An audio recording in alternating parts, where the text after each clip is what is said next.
इस वीडियो में मैं आपको टोटल 3 चीज़ें बताऊंगा। पहले कि कविता ठाकुर के बारे में जिसकी वायरल इमेजेस जो है आजकल वायरल हो रही हैं। दूसरी एम्बुलेंस के बारे में जिसका कि ट्रैवलर लिखा हुआ है जो कि बहुत ज़्यादा वायरल हो रहा है। और आखिरी रिया चक्रवर्ती के बारे में कि वो वहाँ पे मौजूद थी या नहीं थी और उन्होंने जो पैसे खर्च किए उसको लेकर भी बात करूँगा। तो अगर आपको इसमें से जो भी कोई सेगमेंट सुनना हो इसी क्रमबद्ध में आप उसको फॉरवर्ड करके सुन सकते हैं।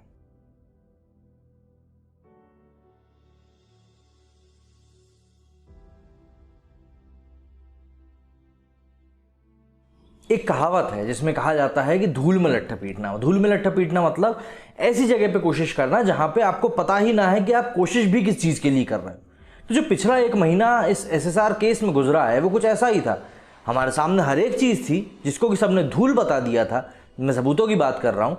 सबने बोल दिया था ये चीज़ें मौजूद ही नहीं है, लेकिन फिर भी हम लोग लगातार उन चीज़ों को लेकर बोले जा रहे थे। और जो जिम्मेदार लोग थे उनके मुंह से अच्छा तो बहुत दूर की बात है, बुरा भी नहीं निकल रहा था। लेकिन जैसे ही 1 महीना खत्म हुआ, एक के बाद एक ऐसा लग रहा है जैसे सबकी जुबानों पे जो ताले लगे हुए थे ना वो ताले एकदम से खुल गए।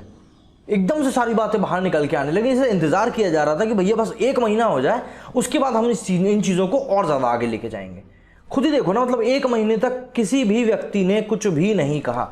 आप खुद ही ज़रा सोच के देखो। और सबसे गंदी चीज़ जो अभी एक जो चीज़ वायरल हो रही है वो है कविता ठाकुर नाम के कुछ स्क्रीनशॉट्स हैं जो कि वायरल हो रहे हैं। अब क्या है कि जिन लोगों को ये चीज़ अभी समझ में आ रही है, अभी जिन लोगों ने देखी है या जिन लोगों ने नहीं देखी वो मेरे इंस्टाग्राम हैंडल पे जाके देख सकते हैं कि कविता ठाकुर नाम से कुछ रिप्लाई किए गए हैं, कुछ मैसेजेस किए गए हैं फेसबुक के पोस्ट पे, जिसमें कि देखा जा सकता है कि वो खुले तौर पे सुशांत सिंह राजपूत को गलत शब्द कह रही हैं, उनको भद्दा कह रही हैं, अब अब्यूजिव वर्ड्स कह रही हैं। बेसिकली हम इस चीज़ को इतने पे ख़त्म करते हैं कि ऐसे शब्द कह रही हैं जो शायद आपको सुन के या पढ़ के अच्छा नहीं लगेगा। मैं स्क्रीन पे वो डाल रहा हूँ, आप देख सकते हैं उन्होंने क्या लिखा है। तो ये कुछ फोटोज़ जो हैं ये अभी हाल फिलहाल में वायरल हो रही हैं और इसके बारे में हर तरफ चर्चा भी चल रही है। अब जब आप लोग भी इस नाम को जाके सर्च करेंगे फेसबुक पे तो आपको कुछ नहीं मिलेगा। ऑब्वियस सी बात है, अगर ये अकाउंट ओरिजिनल था तो ये डीएक्टिवेट कर दिया गया है, क्योंकि फेक मुझको ये लग नहीं रहा है। फेक इन द सेंस कि ये कई लोग होते हैं जो मॉफ्ड इमेज बना लेते हैं, ये वो मुझको लग नहीं रहा है। अब अगर आप रिया ठाकुर की इस इमेज को जरा जूम करके देखेंगे तो इमेज इसमें लगी हुई है रिया ठाकुर नहीं, सॉरी कविता ठाकुर, लेकिन जो नाम निकला ना वो बहुत सही था। हाँ, कविता ठाकुर की जब आप इमेज को जूम करके देखेंगे तो वहां पर इमेज लगी हुई है रिया की। अब यहाँ पर 2 चीज़ें हो सकती हैं। पहली तो ये कि ये अकाउंट खुद ही रिया ने बनाया है। हम लोग बना लेते हैं ना, दूसरे नाम से अकाउंट बना लेते हैं। भाई देखिए, अब अगर रिया आके यहाँ पे फेसबुक पोस्ट के ऊपर कमेंट करेगी कि नहीं वो ऐसा था वो वैसा था, तो पहली चीज़ लोगों को हजम नहीं होगी और उनकी फिर से उतार दी जाएगी। और दूसरी चीज़ अच्छा भी नहीं लगेगा ना इस तरह से ऊंची हरकत करना। तो हो सकता है रिया ने ही दूसरे नाम से अकाउंट बना लिया हो, तो ये एक चीज़ की पॉसिबिलिटी। दूसरी, उनका कोई फ़ैन हो, उनका कोई शुभचिंतक हो या उनका पीआर वाला हो जिसने कि एक ऐसा फेक अकाउंट बनाया है सिर्फ किस चीज़ को टारगेट करने के लिए। जैसे कि सलमान खान भाई का भी बहुत सारा एक एजेंडा प्रोपेगेंडा चल रहा है ना कि बस हर जगह ऐसी बातें करना है कि लोगों की सिंपैथी गेन कर सकें। जैसे वो मुल्तानी मिट्टी लगा के उनने तस्वीरें डाली, कुछ इस तरह का चल रहा है। ठीक वैसा ही रिया के भी पीआर टीम कर सकती है कि ऐसी जगह पे जाके सुशांत सिंह राजपूत के बारे में अभद्र भाषा का उपयोग करना जिससे कि लोग प्रवोक हों और उनके बारे में गलत टिप्पणी करना शुरू कर दें रिया के बारे में, जिससे कि एक नेगेटिव इमेज क्रिएट की जा सके इस प्रोटेस्ट की।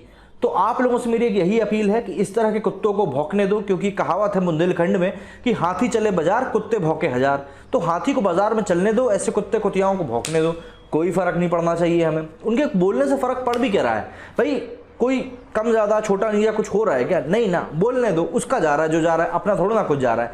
सिंधियों के में वैसे भी एक है कहावत कि कोई व्यक्ति अगर गाली भी देके जा रहा है ना तो ले लो, कुछ लेके तो नहीं जा रहा ना, देके ही जा रहा है, तो लेने में क्या जा रहा है यार? तो इसलिए कोई ज़रूरत नहीं रिएक्ट करने की। और ये चीज़ रियल है फेक है उसको भी भाड़ में जान दो। इस चीज़ के ऊपर हमें अपना टाइम और दिमाग दोनों ही इन्वेस्ट करने की ज़रूरत नहीं है। Just let it be. मैंने सिर्फ आपको यहाँ पे इसलिए बता दिया जिससे कि आपके मन के अंदर जो एक जिज्ञासाएं जाग रही होंगी आप उनको शांत कर सकें और इन चीज़ों को पीछे छोड़कर अपना मन अपना ध्यान अपने काम में और एसएसआर के प्रोटेस्ट में लगा सकें।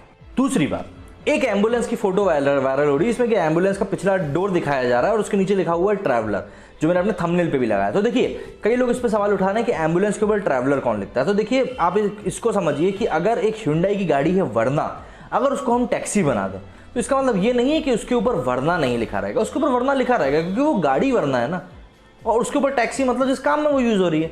ठीक वैसे ही ट्रैवलर भी एक गाड़ी है एक, ठीक है ना, वो गाड़ी का नाम है ट्रैवलर, वो एम्बुलेंस की तरह यूज़ की जा रही थी, उसमें कोई डाउट करने वाली बात नहीं। हाँ, उस फ़ोन नंबर जो ऊपर लिखा हुआ है उसके ऊपर कई लोगों ने फ़ोन किया है और इस तरह की खबरें आई हैं भैया कि उस पर फ़ोन किया और भाभा जो हॉस्पिटल है उन्होंने फ़ोन उठाया और जैसे ही सुशांत के बारे में बात हुई काट दिया, तो यार वो चीज़ एक हो सकती है। लेकिन ये गाड़ी के ट्रैवलर होने पे बातें चल रही हैं, इस बात को कोई वो मत करो, गाड़ी ट्रैवलर है, गाड़ी का नाम ट्रैवलर है बेसिकली। तीसरी और आखिरी, ये सबसे इंपॉर्टेंट बात है। देखिए, रिया को लेकर ना अभी दो बातें बहुत ज़्यादा वायरल हो रही हैं। पहली तो ये जो इमेजेस आप अपनी स्क्रीन पे देख रहे हो, इन इमेजेस में जो लड़की दिख रही है, इस लड़की को कई लोगों का कहना है कि भाई ये जो है ये रिया है, रिया चक्रवर्ती है, जो कि वहाँ पे स्पॉट की गई है।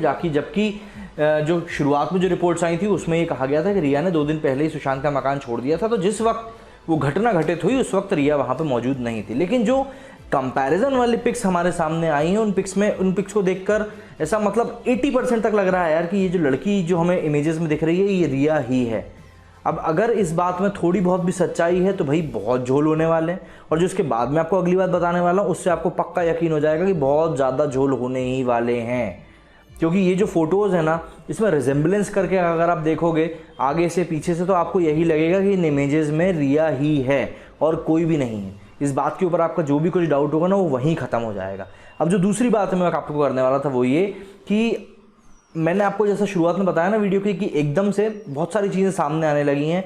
जैसे ही 1 महीना ख़त्म हुआ है सब लोग फुदक के बाहर आने लगे हैं, और उन फुदके हुए मेंढकों में एक मेंढकी और है जिसका कि नाम है रिया कपूर। जैसे ही 1 महीना पूरा हुआ उसने अपना विक्टिम कार्ड खेलना शुरू कर दिया कि कैसे मुझको ट्रोल किया जा रहा है, गोल्ड डिगर कहा जा रहा है। हाथ जोड़ के मैं अमित शाह जी से प्रार्थना करती हूँ कि मैं गर्लफ्रेंड हूँ, है ना, जिसका इन्होंने कहीं खुलासा नहीं किया, इमेजेस तक डिलीट कर दी बंदी ने।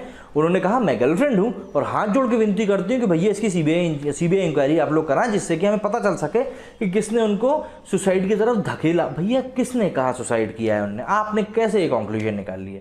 चलिए इस बात को छोड़ देते हैं, अभी मुद्दे की बात पे आता है। मान लो इनके जो नीलोत्पल जी हैं, जो मामा श्री हैं सुशांत सिंह राजपूत के, उन्होंने कहा है कि पिछले 2 साल में जो सुशांत के अकाउंट से करीब 18 करोड़ रुपए निकाले गए। अब देखिए इन चीज़ों को आप थोड़ा सा कनेक्ट करने की कोशिश करिए कि रिया की बैंक डिटेल्स अभी तक निकाली नहीं गई हैं, सुशांत की बैंक डिटेल्स ज़रूर निकाली गई हैं, तो वहाँ से कुछ ऐसी चीज़ें हैं जो बाहर आ सकती हैं। इसीलिए हो सकता है कि मैडम ने अपना विक्टिम कार्ड खेलने की शुरुआत पहले ही कर दी और अलग अलग तरह की जो बातें उनको बाद में बनानी है उसका विक्टिम कार्ड उन्होंने पहले ही खेलना शुरू कर दिया कि भैया देखो मैं तो कितना पसंद करती थी उसको और मैं तो उसको बहुत प्यार करती थी, फलाना ढिमका, 10 तरह की उन्होंने बातें कर दी अपने ऑलरेडी जो उन्होंने पोस्ट डाले हैं।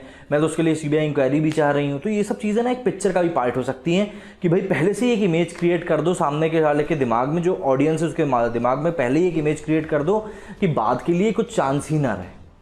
आप खुद ही सोचो ना, जब एक छोटे बच्चे की भी चोरी पकड़ाने वाली रहती है, उसको पता रहता है कि हाँ भैया मेरे माता पिता ने तो ये चीज़ देख ली, छोटे बच्चे रहते हैं तो वो भी कैसे मासूमियत से पेश आने लगते हैं। तो क्या ये कुछ वैसा नहीं हो सकता?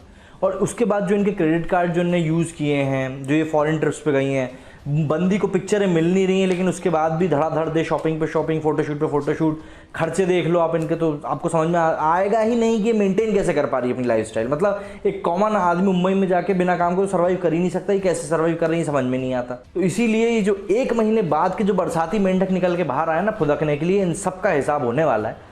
थोड़ी वक्त में पता चलने लगेगा, क्योंकि देखिए स्वामी जी ने ही बोल दिया कि हमें सीबीआई जांच तो होगी और बहुत अच्छे से हम लोग इसके प्रति आगे बढ़ रहे हैं। तो इस बात को लेकर तो मेरे मन में कोई भी शक नहीं है कि सीबीआई इंक्वायरी नहीं होगी। सीबीआई इंक्वायरी तो ज़रूर होगी, बस देखना ये है कि टाइम कितना लगता है कि, लेकिन इंक्वायरी ज़रूर होगी। तो इस चीज़ को लेकर तो आप लोग बिल्कुल निश्चिंत रहें कि इंक्वायरी होगी या नहीं होगी। लेकिन ये जो चीज़ें मैंने आपको बताई ना रिया चक्रवर्ती के बारे में, ये मतलब बहुत शक पैदा करने वाली चीज़ें हैं। दीपेश के बारे में भी ऐसी थ्योरीज चल रही हैं और फिर अब ये थ्योरी, तो किसको डाउट नहीं होगा। उम्मीद करता हूँ अभी तक ये जो लड़ाई हम लोगों ने जारी रखी है वो आगे भी जारी रखेंगे, क्योंकि अब जाके इसके रिजल्ट सामने आना शुरू हुए हैं। मेरे आज की वीडियो में बस इतना ही। जय हिंद, जय भारत।